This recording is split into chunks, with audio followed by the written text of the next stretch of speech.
Hello বন্ধুরা, সবাই কেমন আছো? আশা করি সবাই খুব খুব ভালো আছো। তোমরাই বলো, এই বিয়ের মরশুমে একটাও আইবুড়ো ভাত হলো না, একটাও বিয়ে হলো না, এটা কখনো হয়? একটা তো অন্তত বিয়ে বাড়ি যাতে পায়, এটাই সবসময় ঠাকুরকে বলি।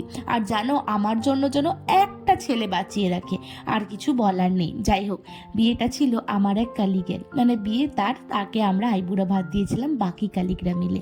তো সেটা খুব আনন্দের ছিল। যাই হোক, বহু অপেক্ষাকৃত একটা আনন্দের দিন, সেটা আমরা ভেবেছিলাম বহু বছর ধরে সেলিব্রেট করব।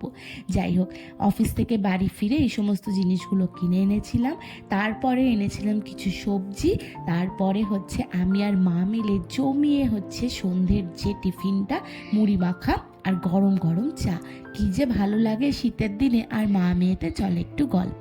আর তারপর আমি বললাম যে তুমি মা আজকে একটু বসো, আমি কালকে লাঞ্চটা রেডি করে নিচ্ছি। সয়াবিন আর বিভিন্ন ভেজিটেবলস দিয়ে একটু মুসুরির ডাল করেছিলাম মাখা মাখা, আর ভাত। ব্যাস, এর বেশি আর কিছু করিনি।